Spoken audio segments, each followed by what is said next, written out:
right, my clock is showing 2 o'clock, so I'll go ahead and get started with some of our welcome and housekeeping. I am Susie Lee. I'm the Director of Nonprofit Strategy and Engagement at Forefront. If you are here for the Ask a Consultant series, you're in the right space, and we are glad to have you here with us today. As I mentioned, I wanted to share a few housekeeping notes. So for folks who maybe haven't joined us before, the Ask a Consultant series really came about because of the pandemic. So the ACN and Forefront staff were having some chats about, how do we hold space together for our members to have important conversations, to share moments with one another that we used to have at our in-person events. And Ask a Consultant came out of that. So the wonderful consultant members of ACN, as well as our broad membership with Forefront, coming together to have these conversations. Today's topic is on hiring a grant writer. We are recording the session, and that will be available. So if you want to refer back to it later or share it with a colleague, I will share the link in the chat for everyone to have that link. And then also, please feel free to submit a question at any time. You can either use the chat box or the Q&A function. On my screen, I see the Q&A when I hover over the bottom center of the screen. So feel free to submit those at any time. And with that, I will introduce our moderator today, Yusuf Garcia, our VP of Development and Communications at Forefront. Yusuf, take it away. All right. Good afternoon, everyone. Susie, thank you very much. Good afternoon to my companions and panelists for this afternoon. For everyone who is joining our space on this blustery autumnal Tuesday, I intend everyone is safe, healthy, and in good spirits, as well as can be expected. As Susie mentioned, today's Ask a Consultant, in partnership with the Association of Consultants to Nonprofits, we want to talk about hiring a grant writer, and specifically a consultant to facilitate one's grant writing. We regularly receive questions about, how do I find a consultant? How do I know the candidates are a right match for my organization? Is my organization even ready to apply for grants or to bring on someone? And today we're going to unpack that, unpack all of that in less than 60 minutes. So put your seatbelts on. As Susie mentioned, my name is Yusuf Garcia. My pronouns are he, him, his. I serve as Vice President of Development and Communications for Forefront. And with that, I would love my fabulous panelists to introduce themselves. Joyce, why don't you get us kicked off and then throw it over to Liz. Sure. Good afternoon, everyone. I'm so happy to be here and look forward to answering your questions and giving you as much information as I can possibly share. I am an independent proposal writer. I've been on my own for 16 years following a rather fun and interesting career as a nonprofit administrator. At one point, I just had to decide, what do you like best? And it was the grant writing that came up above everything else. So I chose to be on my own, and I specialize in health, children and youth, and people with disabilities and human services. Oh, and I'm also very happy to be here and excited for this discussion today. My name is Liz Dufferin. I am a grant writer and also a report writer. I write strategic plans and articles as well. I'm a former education journalist, and I now write for nonprofits with us specializing in education and youth development. And so I'm passing to Teresa. Oh, you're on mute, Teresa. Muted, Teresa. All right. Hi, everyone. I'm Teresa Lefo. Happy to be here. I'm a former board member of the Association of Consultants to Nonprofits. So I'm really thrilled that our relationship with Forefront is still going strong. I have, 20 plus years experience doing fundraising in the Chicago area. I specialize in public sector grants on all levels of the government. Currently I still do some consulting, and I'm also handling all the public sector funding for youth guidance in Chicago. All right, and Rachel, bring us home. Great. Well, thanks, everyone. I'm Rachel Sachs, president of Leading Healthy Futures, and I use pronouns she, her, and my background's in public health.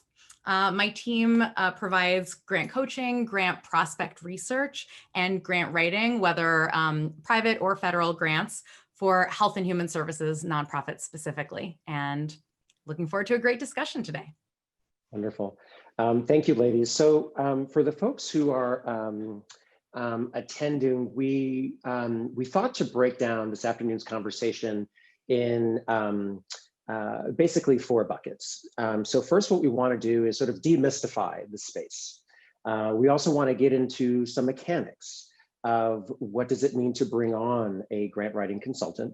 We also want to talk about sustainability and equity in this space as nonprofit organizations, as well as philanthropic leaders.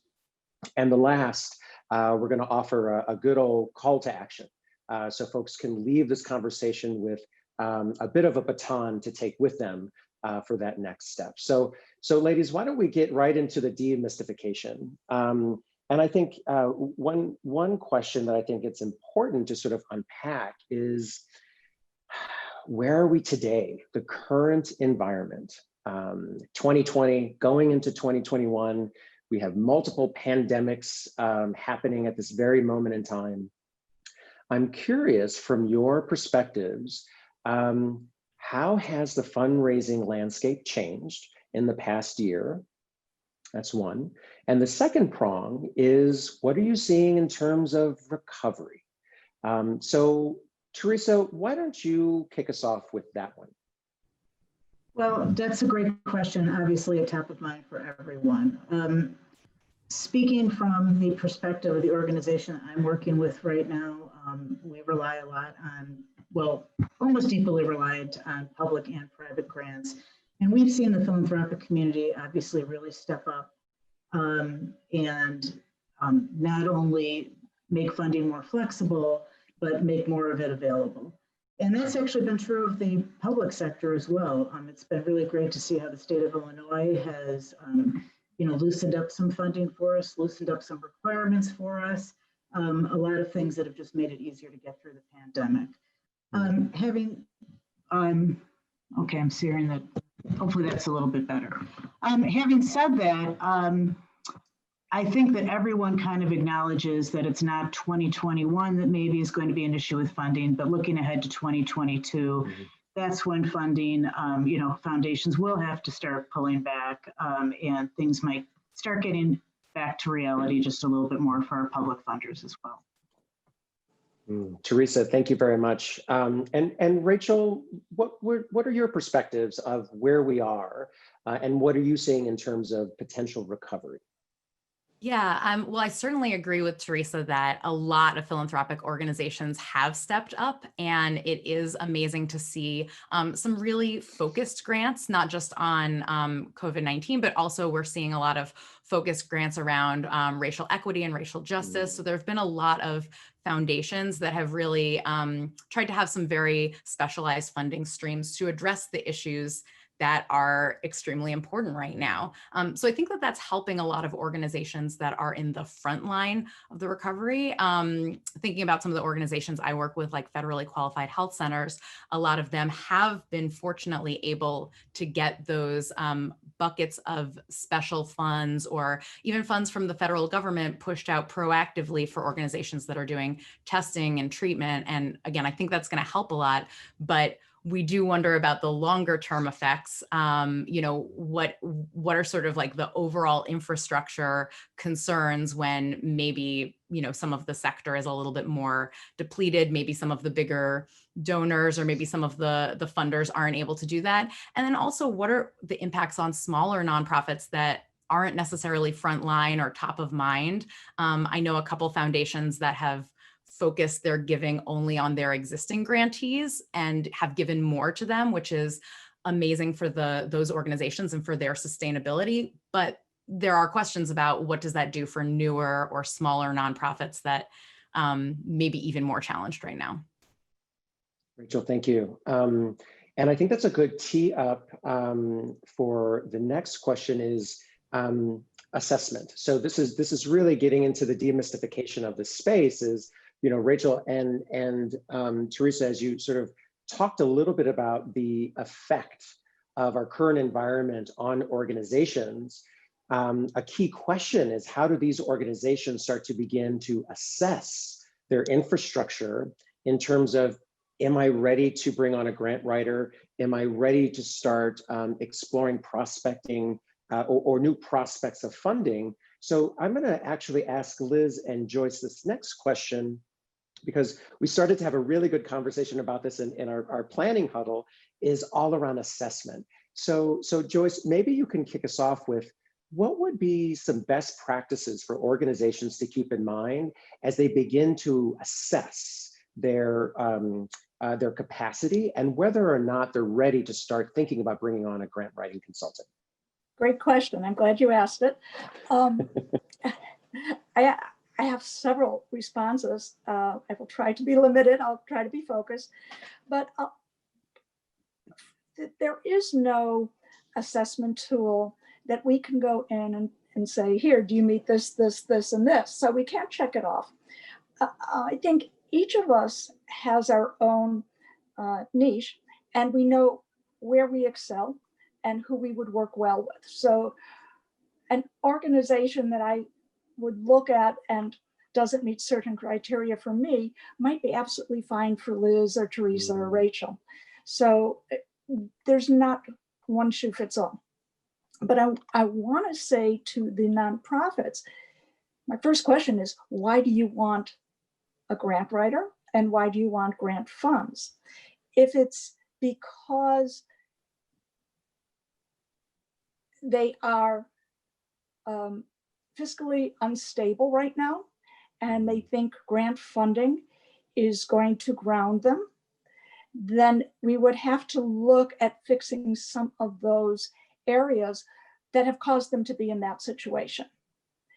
If the organization really has a diversified portfolio and wants to expand because they're ready and they want to try some other projects and initiatives and, you know, implement strategic visions, then that's a totally different story. So again, just as it's very individualized for all of us as to what we look for, the organization needs to also ask themselves, what do they need the money for?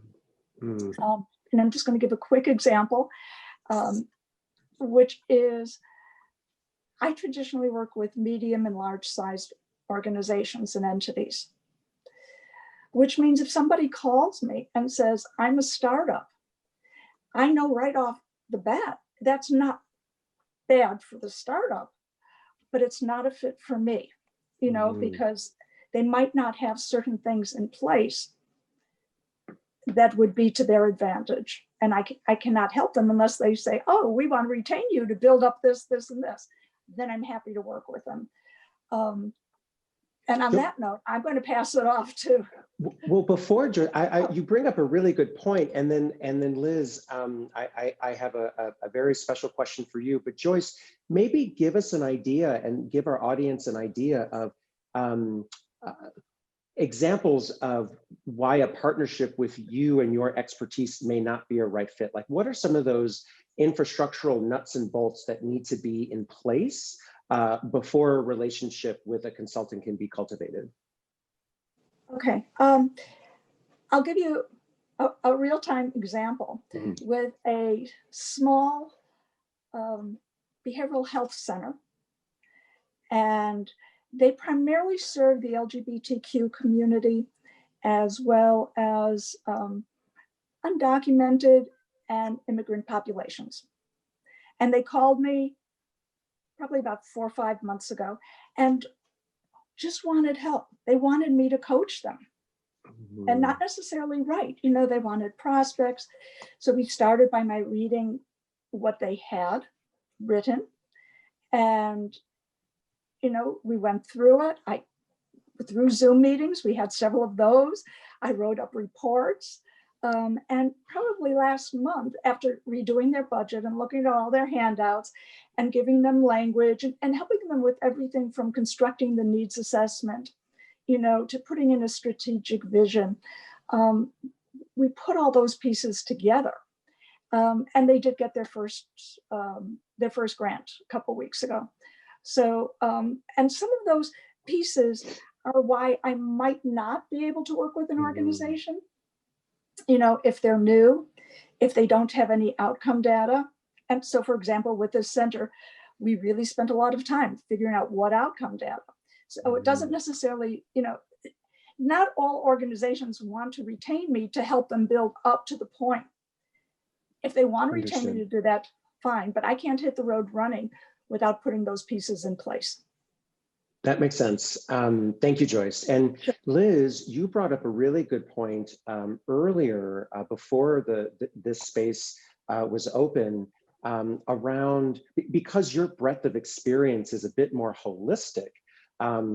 Maybe talk to us a little bit about, need and assessing need. Is the need writing? Is an organization's need strategy or relationship building? Maybe talk a little bit about how an organization assesses their need, given your holistic experience.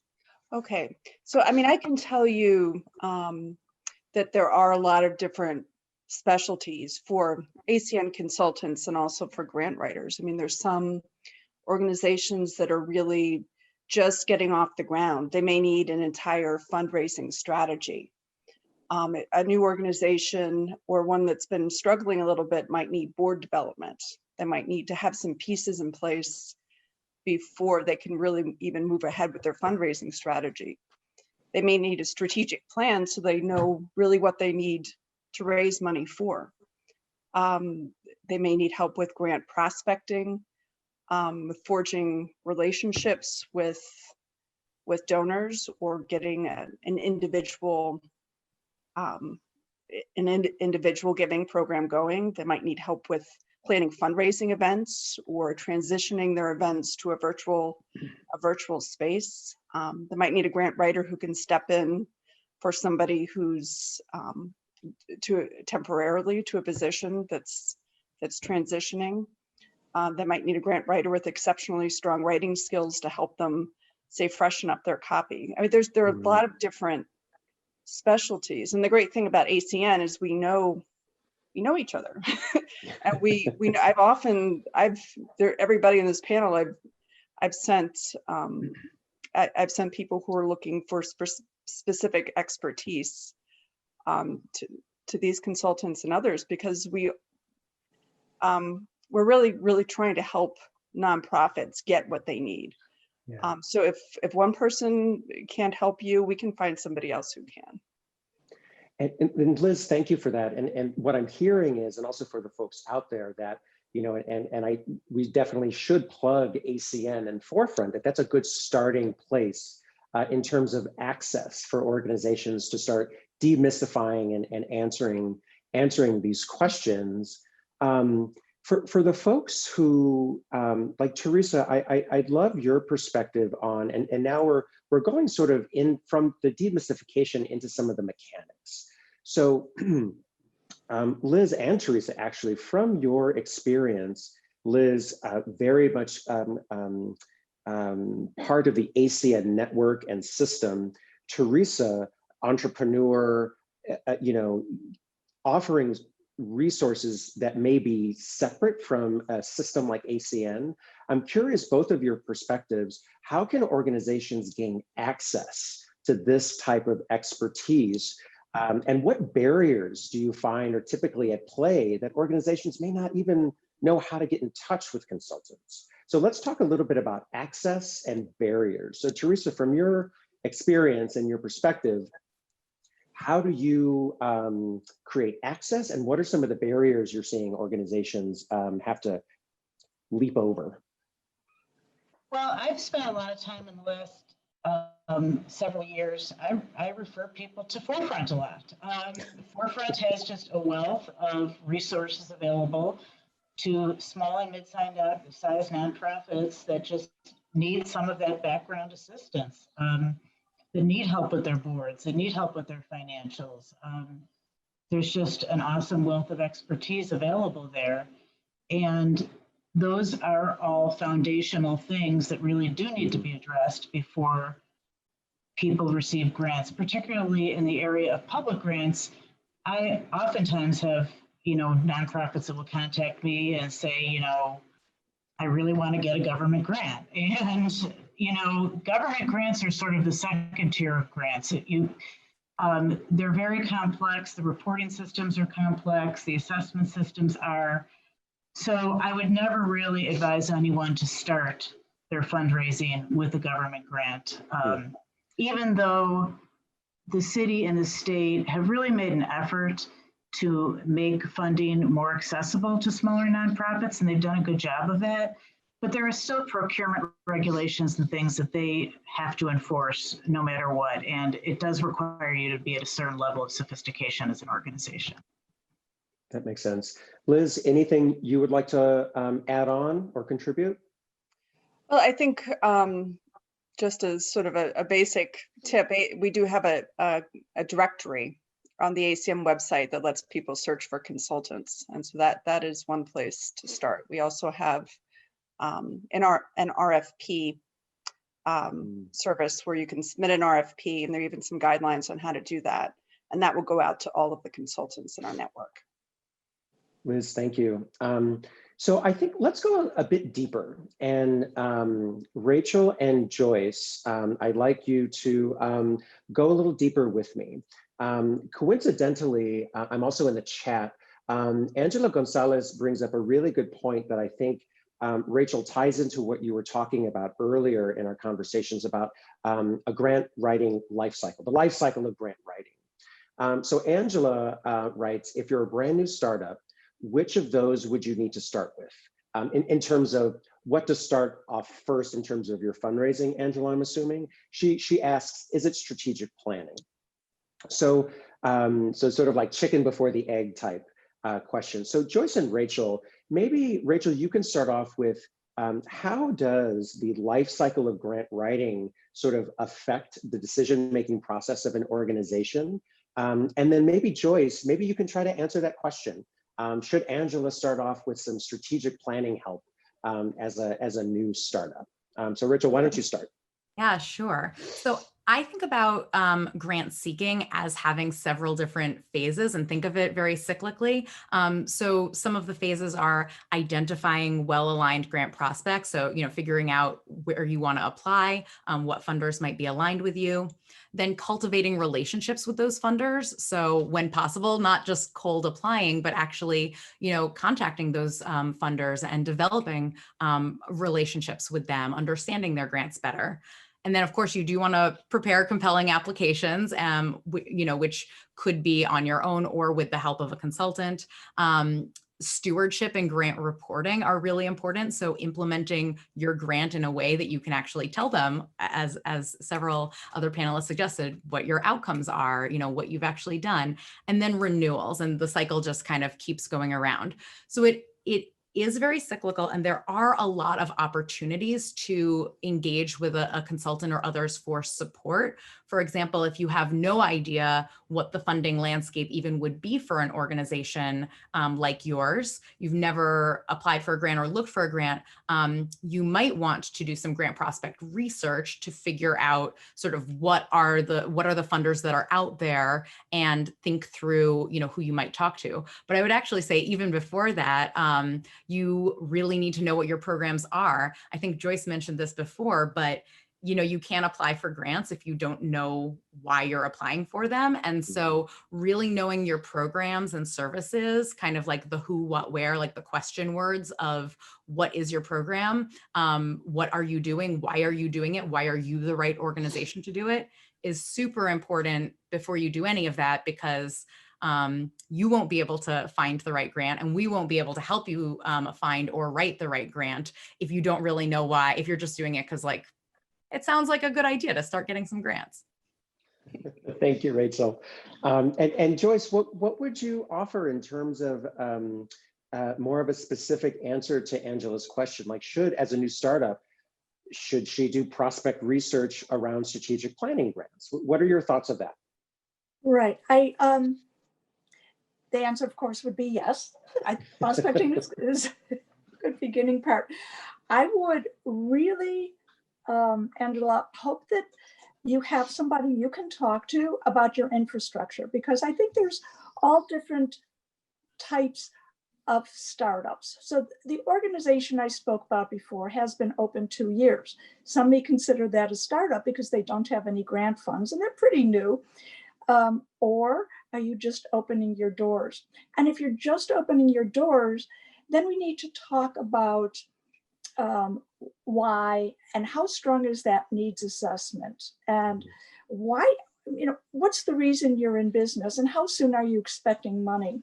So it's just a check on what your expectations are, because I think that sort of guides the process. I had a client maybe about 4 or 5 years ago, and their expectation that they were doing okay with grant writing, but they brought me in to really bolster their numbers. And it was a very slow process because they didn't fit neatly into healthcare or human services. They were in that gray area. But their expectation was that I was going to come in and really 1, 2, 3 bring in money within a few months. And that can't happen. So going back to your question, Angela, I think talking about infrastructure, talking about what pieces are really strong that you have in place so you can start building on those. But then talking about your expectations, because from a perspective of a startup, and again, I don't know just how new you are, and if, okay, even given that, is that new organizations cannot depend on grant funds for solid flows of revenue in their first and maybe even their second year. My experience, now maybe Liz and Teresa and Rachel, yours is different. It takes a long time to get that first grant in the door, unless you are providing services related to COVID and everybody wants, so again, what do you want that money for? And is it a hot item right now? That's where I was saying, what drove you to start this organization? And if it's really hot and really timely, you're going to be getting grants in the door much sooner than if it is not tied to a hot trend. Joyce, thank you. And Sure. Also for Angela and the other folks who are with us in this space, we are going to be sharing everyone's contact information. So if we didn't quite answer your question or you have follow-up questions, our contact info will be available to everyone. So moving on, this has been a question that a lot of folks ask.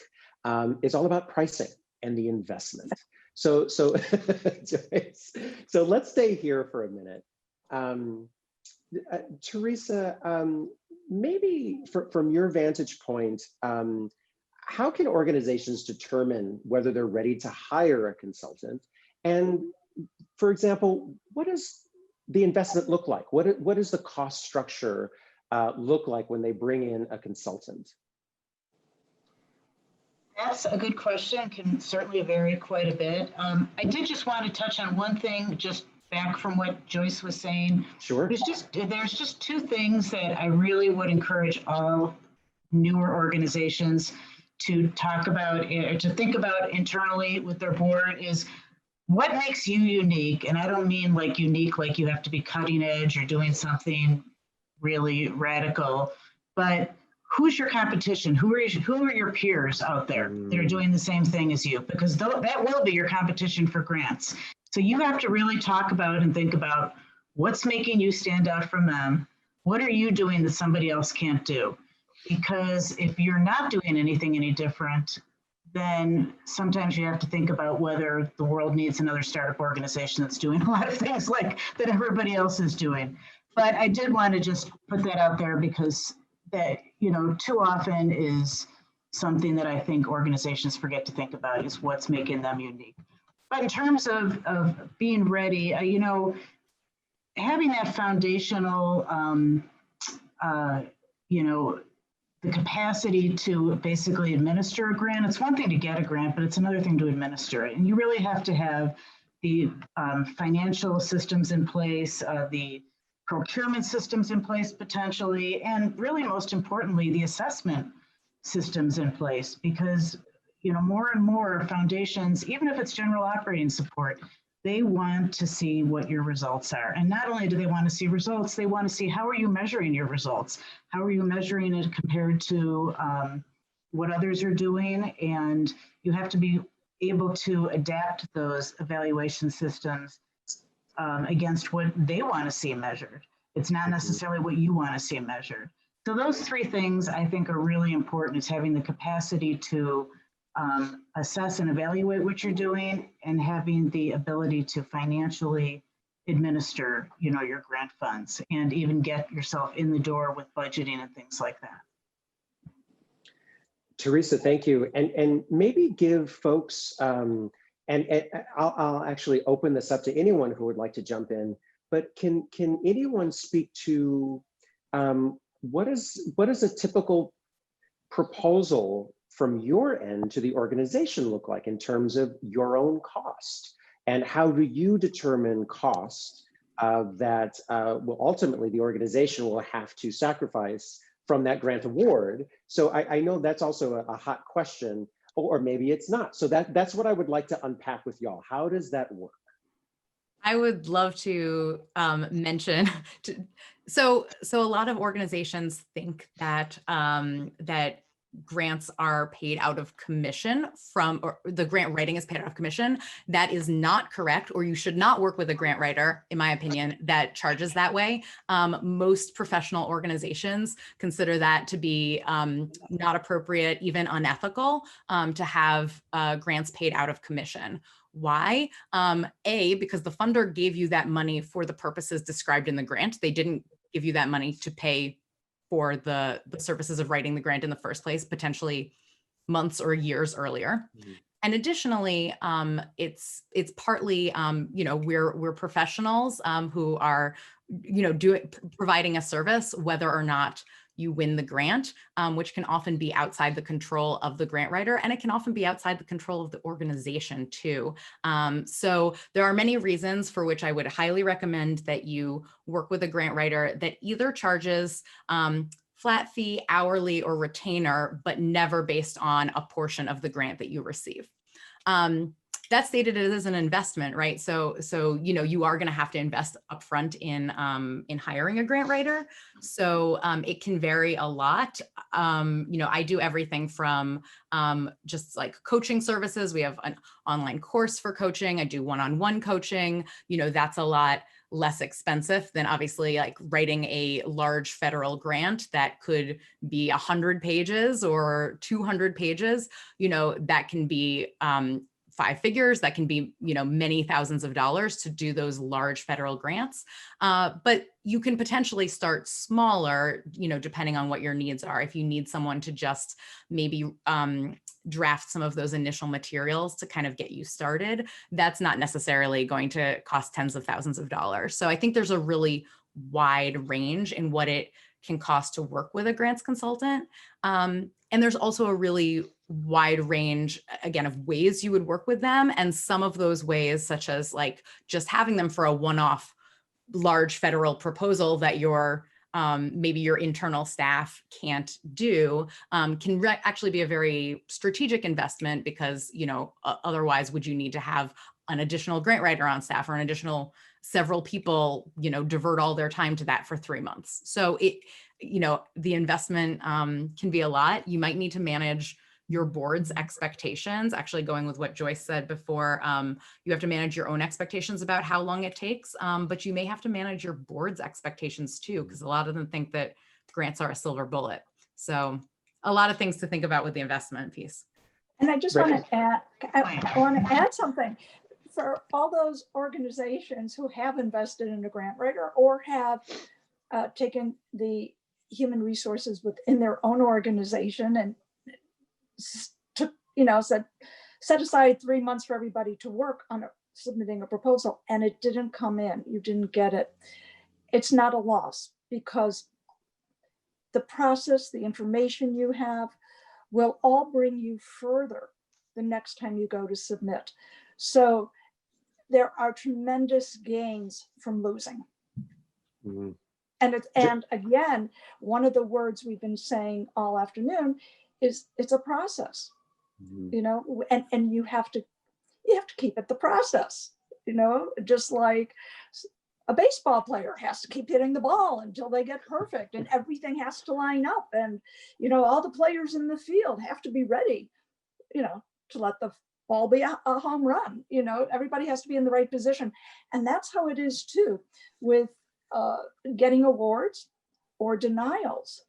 All the players have to be aligned up. And I'm talking about grant reviewers. I'm talking about your internal team. I have lost a huge federal grant because the CFO gave me the wrong report. Every single part was perfect. So your internal team has to be aligned top to bottom. But remember, there's always gains. Yeah, Joyce, thank you. That is very valuable perspective. And Rachel, I loved how when I asked the question, you were like, "Oh no," and that was the clarity that was so valuable. So thank you both. I think you both actually tee up a follow-up question or think that we need to think about, Joyce, is that collaborative team, that alignment has to be ready to go. So one thing that we talked about before was how are folks such as yourself, other consultants, what are some best practices to be inserted in the team so that the grant writer has all of the information they needs, commitment and support from their board to have access to relationships that could further the grant in the process. So maybe Teresa and Liz, you can talk a little bit about some best practices of involvement of board, staff, and how you prefer to partner with these two entities to really cook with some gas and get some good grants out the door.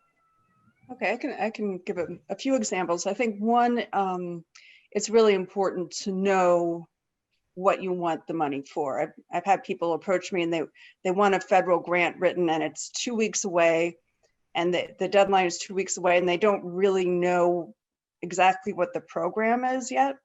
I have to tell them that that's not enough lead time. Mm-hmm. You really need to think through. I mean, if it's a small foundation grant, that's one thing for an ongoing program. But if it's like a big initiative, all the pieces need to be in place. It needs to be really well thought out ahead of time with all of the things we talked about before, like how you're going to gather data and what the program structure is. And I think it helps to have a point person who is going to, if there's a lot of new content to be developed, who's going to help you contact different people in the organization, knowing who to ask which question to. A lot of times I'll interview people rather than have them, if they don't have like documents already in place, I might need to interview people to gather the information. So you need to have a point person who's going to refer the grant writer to the specific person, and that person ready to have time in their schedule to talk with you. And I think gathering all of the previous, it saves grant writer a lot of time and you a lot of money if you can gather all of the relevant material, any written material. Sometimes a lot of grants, as Joyce was saying, your grant is never really a waste of time, because all of that information can be reused. And that's what a good grant writer is going to make very efficient use of your time, by repurposing material that's already in print. And Teresa? I mean, I would agree with everything you said. If it's a longer term relationship with a grant writer, I would just add that it's really important to have buy-in not only from your staff, but also from your board. And all aspects of the staff as well, because I've been in situations where, everything is great, all the pieces are falling into place, the financials, everything. And then I'll get to, the information on how are you going to evaluate this program? You know, what instruments are you going to use? What are you going to learn from your evaluation? And the program staff, you know, just has never considered that. And it just kind of comes to a screeching halt because that's really, really important.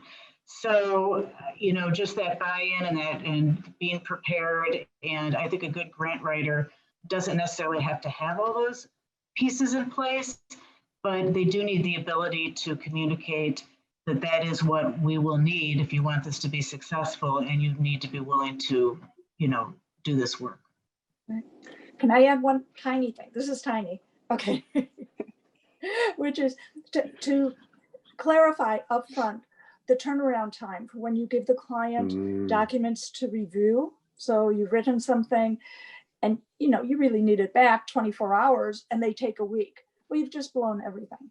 So there has to be an understanding, and I actually put it into my contracts that there will be a quick review of documents that contractor gives company so that we can move that process along fairly quickly and timely.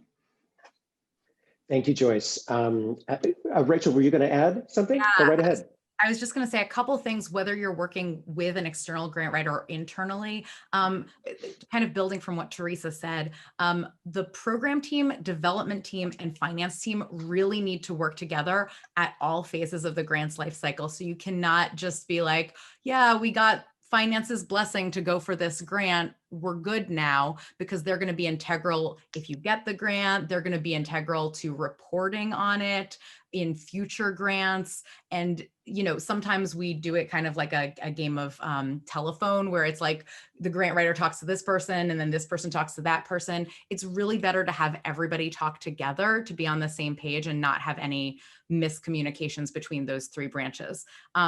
And then one other sort of like pro tip in terms of what you can do on your team to make the grant writer's life easier is have a lot of your attachments organized, the ones that you use all the time. Like put together a folder that has your annual budget, the budgets for your programs, the you know, your 501c3 letter, your 990, all of that good stuff, your board list, your everything that you can think of that is a commonly needed attachment.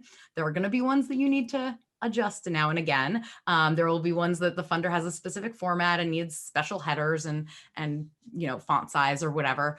But in general, you'll spend less time scrambling and trying to call, you know, your finance director at 11 p.m. if you have all of those things kind of in place and updated regularly. Mm-hmm. Rachel, thank you. What I'm hearing with that is, you know, I typically say to my team, that fundraising is a team sport. It's more about a pit crew mentality than a cowboy mentality. So let's go off-road a little bit, because the question I'm about to ask, it just hot off the press, the light bulb went on, and it's more around the EQ quotient, you know, sort of that empathy, being an empathetic leader and an empathetic grant writer, coupled with having a commitment to true collaboration. So do you have any, I will throw this one over to Teresa.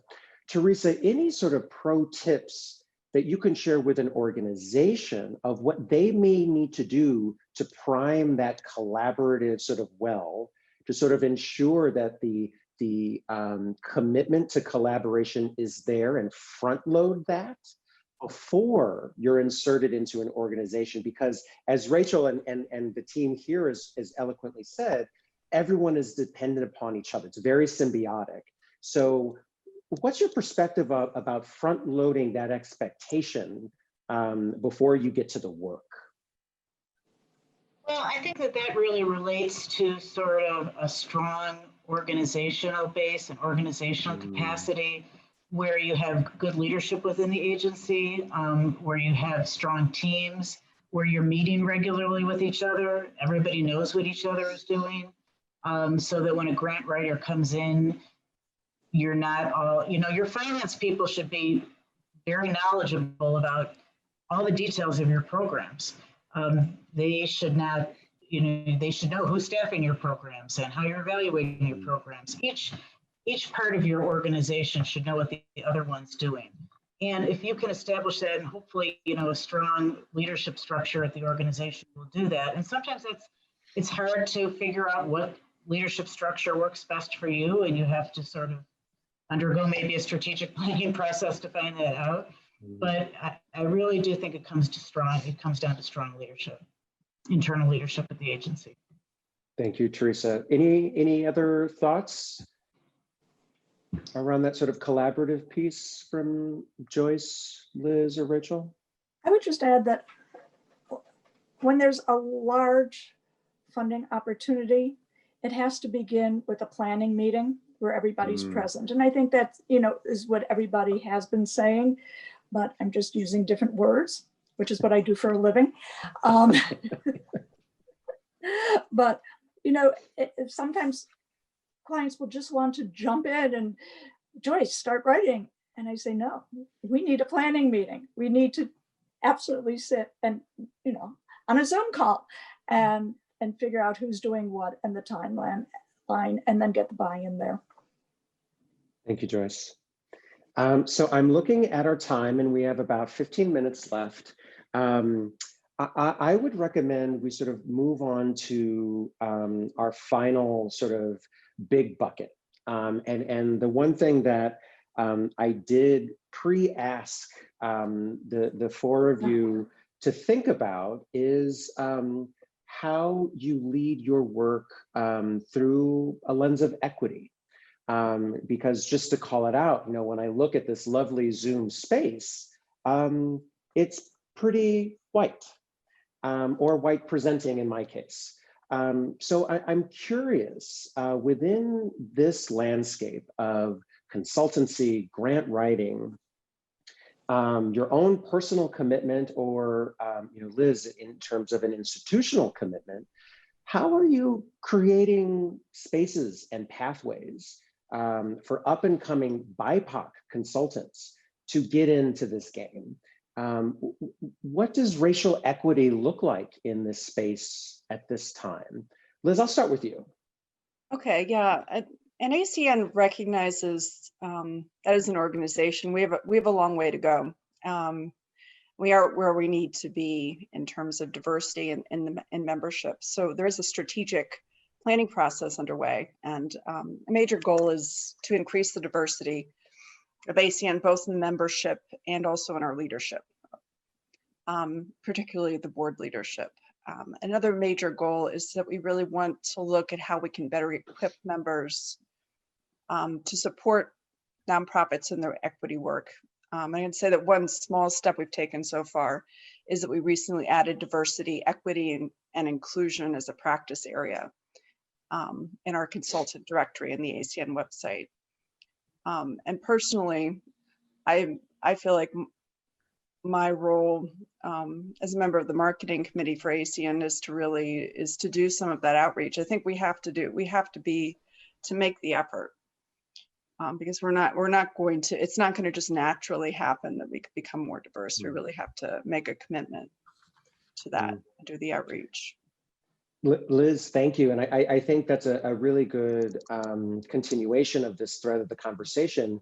And I'll open it up to Joyce, Teresa, or Rachel. How are you being intentional to collaborate with more BIPOC consultants? What is your sort of commitment to that intention of diversifying our space and your space? Yeah, I don't mind answering that. I know that, so I have a small team, and I know that when I need to bring on subcontractors, it's definitely something that I consider. I do have, some subcontractors that I use in my world who are people of color, and I definitely try to think about that whenever possible, about if maybe they're a good fit for the client or just a good fit for me for expanding my worldview. And even on projects where it's just me, and so there's not necessarily, I'm doing a project and it's not necessarily an opportunity for me to formally bring in another consultant. I think that there are opportunities to make sure that the voice of the client is really coming through. And in many cases, my clients, their staff, their board, and the people that they serve are people of color or people who are marginalized or are vulnerable populations for some reason. And I really do like to make sure that their voices come through in the grants, even if I'm sort of the conduit for it. So making sure that whether it's direct quotes, whether it's making sure that the needs assessment, that we have them review those grants and the needs to make sure that it's reflecting their lived experiences. Just trying to make sure that I'm serving as a conduit or a translator between them, but I'm not getting in the way of making sure whatever they're doing, the people they're serving, the mission that they're fulfilling is coming out, that I'm not sort of blocking that. Thank you, Rachel. Teresa, Joyce, anything you'd like to add? I would just say that I think that above and beyond consultants, I mean, I think that we have a role that we could play in the larger nonprofit field by both coaching and mentoring other, development staff members, and also kind of demystifying the development process for a lot of small grassroots community organizations that are led by people of color, because I can see why this is, that the development process is sort of seen as something kind of out there and sort of unreachable in many ways. And I think that's where we can come in and, really make an attempt to reach out to organizations, maybe doing some pro bono work, things like that, where we can do some coaching and mentoring so that the development field in general just becomes more diverse. Thank you, Teresa. Joyce, anything to bring us home? I think Teresa mentioned it. I would say that my practice, personally, my clients all represent marginalized communities. That just happens to be where I focus. So I'm with it every day. On a personal level, I know we discussed this question during our planning session, and I've given it a lot of thought. And within the past year, I took on a mentor, a young woman who was getting started in development, and I really enjoyed it. She was probably about 38, and it was wonderful. And that has come to an end. And I'm thinking, prompted by you, of course, maybe I should take, do mentoring again, because I do enjoy it, but a person of color who really wants to come up the ranks. And that would be my next personal undertaking. Joyce, thank you very much. And ladies, thank you very much. We're all on this journey together. Forefront is on a similar journey. And it's not always the easiest to talk about, but very vital. So thank you very much for your candor and your vulnerability and your honesty. So we have about 8 minutes left. So I'm going to ask that we sort of pivot to some pre-submitted questions that came in, because I definitely want to make sure that we hit some of those questions. So one pre-submitted question that actually was brought up in the chat as well around niche grant writers. So a question that came in, and let's see, Teresa, I'll have you start us off. The question is, how can I find a niche grant writer / consultant for specific government programs with complicated regulations?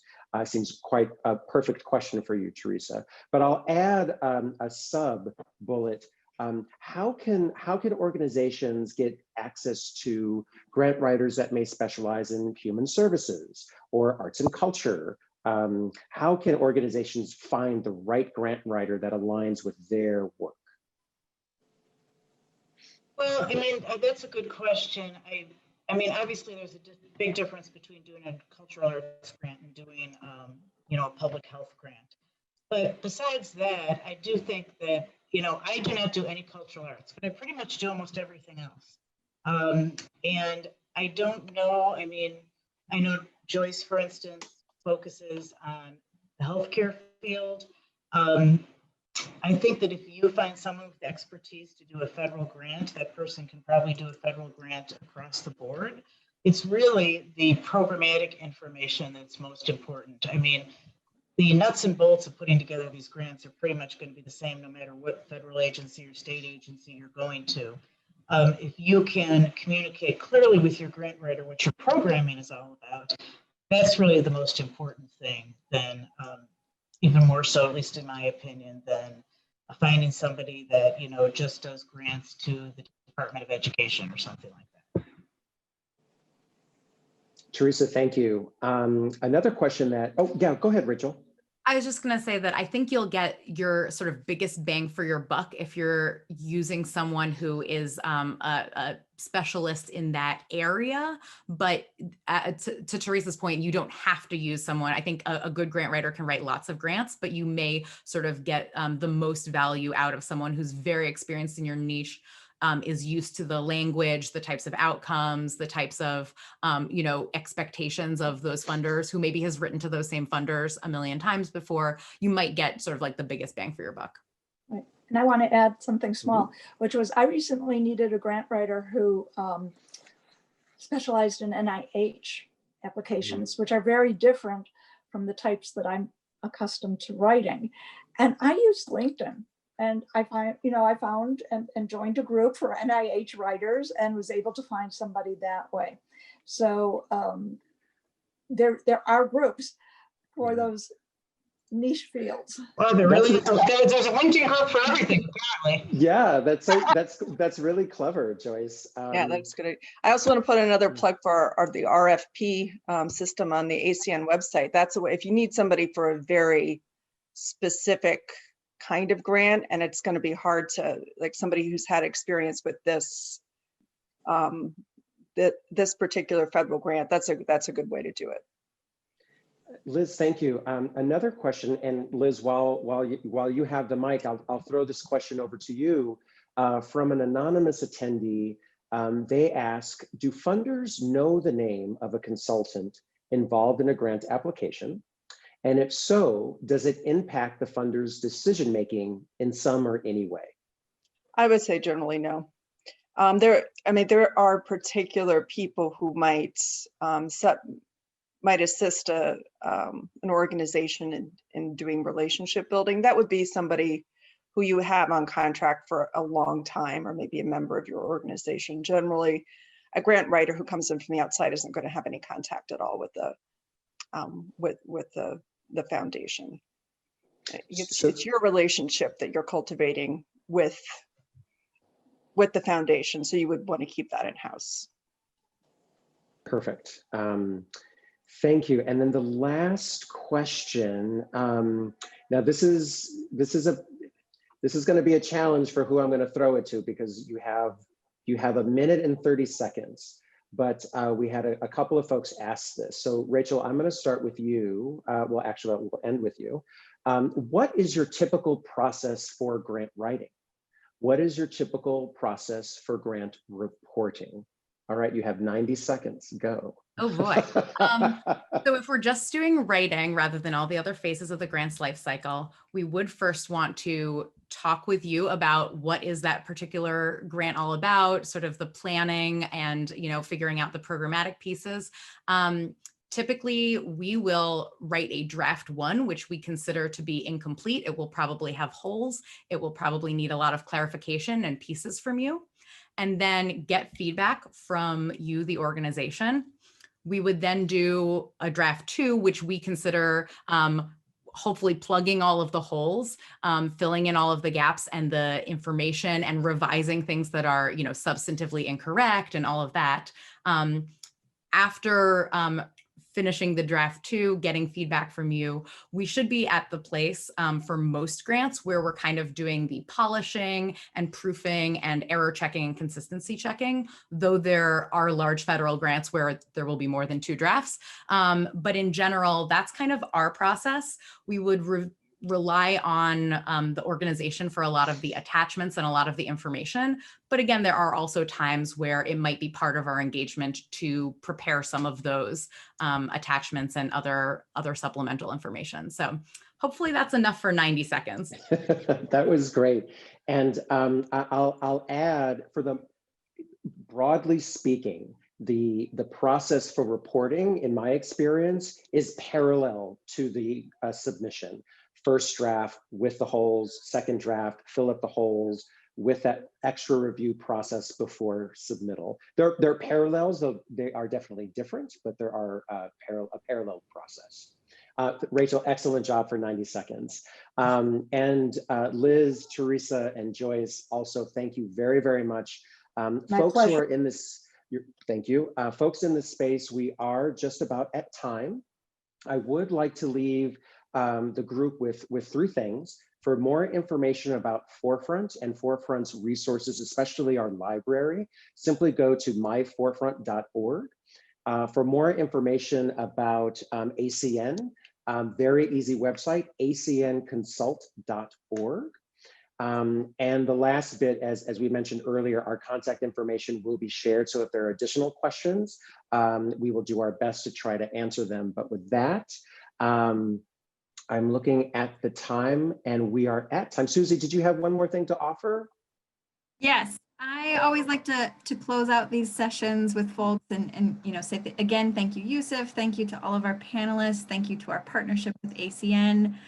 We really, like I said in the beginning, we created this to hold some space for some important conversations and connection points for our community. And so I hope that this information has been helpful to everyone. But even more importantly, I really hope that you feel, especially in these times, that you are not alone in this work. There's a big community of folks working together. So I hope that that is another takeaway for today. And thank you for taking everyone the time to join us. Thank you. Right, thank you, Susie. Thank Have a you. good day, everyone. Bye-bye. Bye. Goodbye. Bye. Thanks.